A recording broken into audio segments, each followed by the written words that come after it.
भगवते वासुदेवाय। ओम नमो भगवते वासुदेवाय।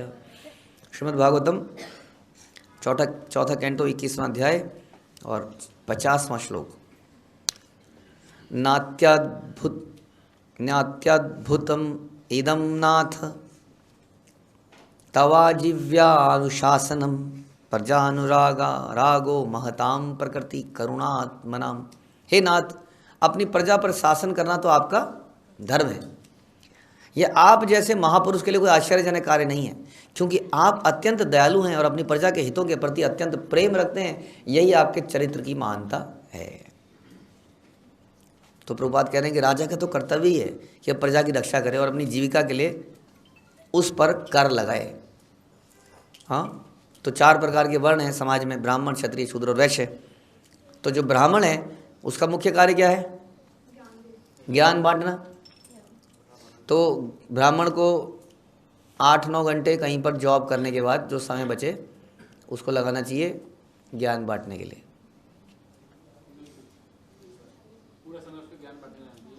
तो जॉब कौन करेगा? ब्राह्मण को जॉब नहीं करना चाहिए। वाह, ये काम तो बढ़िया है, सबको सब यही तो करना चाहिए। फिर नहीं, तो सबको यही काम करना चाहिए ना फिर। तो उसके लिए ब्राह्मण बनना पड़ेगा ना, पहले वो गुण अर्जित करने पड़ेंगे। अगेन स्वभाव की बात आती है कि हमारा स्वभाव क्या है। जरूरी नहीं है कि हमारा स्वभाव ऐसा हो।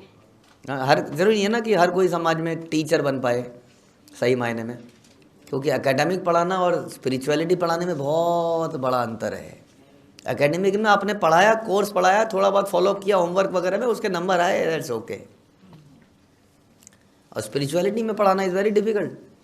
उसमें तो उसके अनर्थ हैं, कलेश हैं, बहुत सारी चीज़ें हैं। हाँ, तो इसको करने के लिए तो हमें कुछ अपने अंदर गुण पैदा करने पड़ेंगे उस प्रकार के। यदि ऐसे गुण पैदा हो जाते हैं तब ये काम कर सकते हैं, लेकिन ये काम बड़ा जोखिम का है, क्योंकि इसमें दूसरे के अनर्थ कहते हैं ना, दूसरे के पाप भी हमारे ऊपर आ जाते हैं एक तरह से, सुनते सुनाते।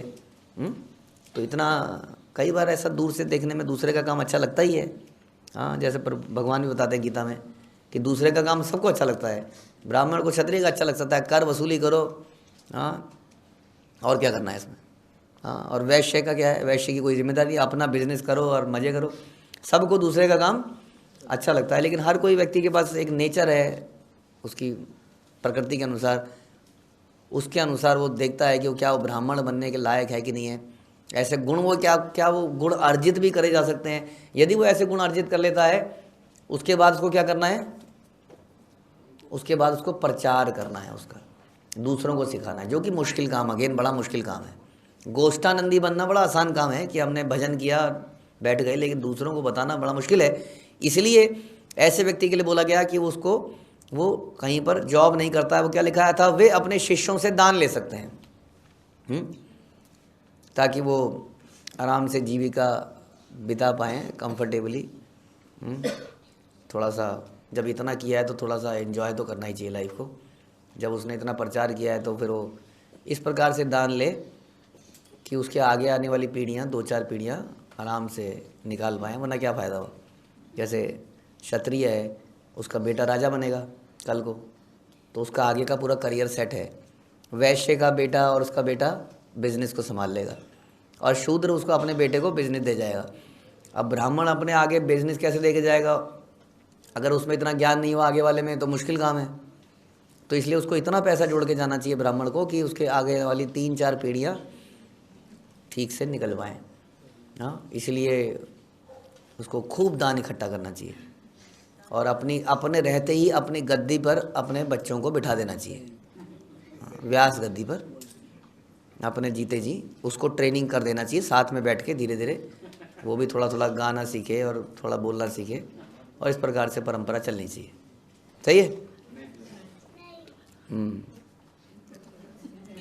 ये प्रोफेशन नहीं है, ब्राह्मण बनना प्रोफेशन नहीं है कि आप अपनी पीढ़ी दर पीढ़ी को सिखाते चले जाओ। तो इसलिए दान भी वो उतना ही लेता है जिससे उसका जीवन चल पाए। वो अधिकतर जीवन कहाँ लगाता है? केवल भगवान के प्रचार प्रसार कार्यों में जीवन को लगाता है। इसलिए वो शिष्यों से दान ले सकता है, किंतु राजा को चाहिए कि प्रजा के उत्तम जीवन के लिए, उत्तम उठाने के लिए, उनको ऊपर उठाने के लिए सुरक्षा प्रदान करे, और इसके लिए वो कर लगा सकता है। हाँ, अब राजा का काम भी कर लगाना, दूसरे ने कमाया और हमने क्या किया, उस पर टैक्स लगाया, लाओ जी इसका 10%, 20%, 30% हमें दे दो। कमाया किसने? हमने, और पैसा ले गया राजा। तो इसके ऊपर भी आपने पीछे काफ़ी कुछ पढ़ा था कि जब राजा की प्रजा गलत करती है तो भी राजा ही मरता है, उसके ऊपर प्रजा के गलत कार्य भी जाते हैं। वैसे ही जैसे कि ब्राह्मण के ऊपर उसके शिष्यों द्वारा किए गए उटपटांग कर्म का भी प्रभाव पड़ता है। दोनों काम भी मरने वाले भी तो हैं, ये भी तो देखो। तो इसलिए क्षत्रिय कर लगाता है ताकि वो प्रजा की रक्षा कर पाए। किससे रक्षा कर पाए? भालुओं से, शेरों से, कुत्तों से, हवा से, ठंड से, गर्मी से। किससे रक्षा कर पाए? विमान, माया से। ओहो, चोरों से, चोरों से हैं, शत्रुओं से। तो शत्रु सही था, चोर, डाकू, दूसरे मुल्क के लोग। तो ये जैसे कि हमारी आजकल चल रहा है, आजकल यही तो चल रहा है।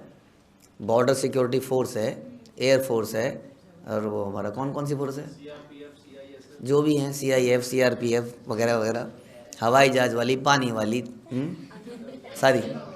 तो सही तो चल रहा है फिर, समाज में सब चल रहा है। तो फिर तू महाराज ने क्या नियारा कर लिया, क्या डिफरेंट कर लिया? सुरक्षा तो हम आज भी चल रही है, आज बेटर सुरक्षा चल रही है।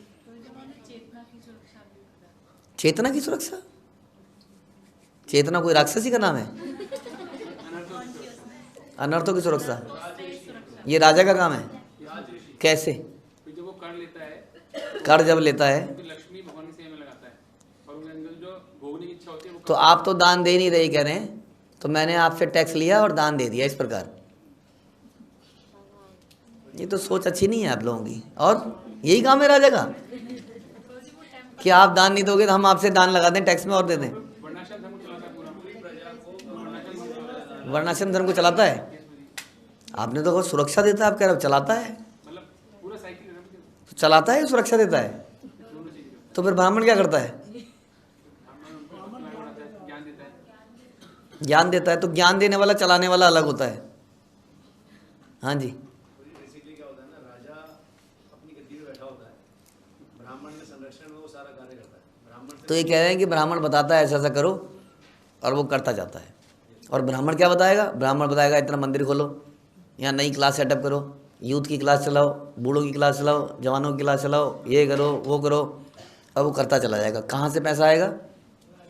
कर से पैसा आएगा। इस प्रकार से वो सुरक्षा प्रदान केवल दुश्मनों से, चोरों से नहीं करता है, बल्कि वास्तविक सुरक्षा प्रदान करता है। जैसे कि हमारे बच्चे ने वाला, माया से सुरक्षा प्रदान करता है। समझ में आया गौरंग प्रभु? माया से सुरक्षा देता है।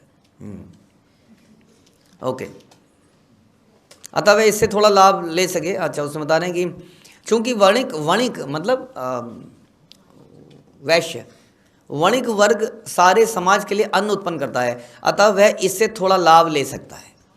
यानी कि वो 10 रुपये की लागत वाली चीज़ को 12, 13, 14, 15 जो भी है बेच सकता है। वो उसको एलिजिबल है, वो कमा सकता है उसके अंदर। लेकिन प्रोवाइडेड क्यों था कि वो क्योंकि ये एकमात्र वर्ग है जो कमा रहा है। ध्यान रखिए, कौन कमा रहा है? वैश्य कमा रहा है। ब्राह्मण कमा रहा है? क्षत्रिय कमा रहा है? नहीं। शूद्र कमा रहा है?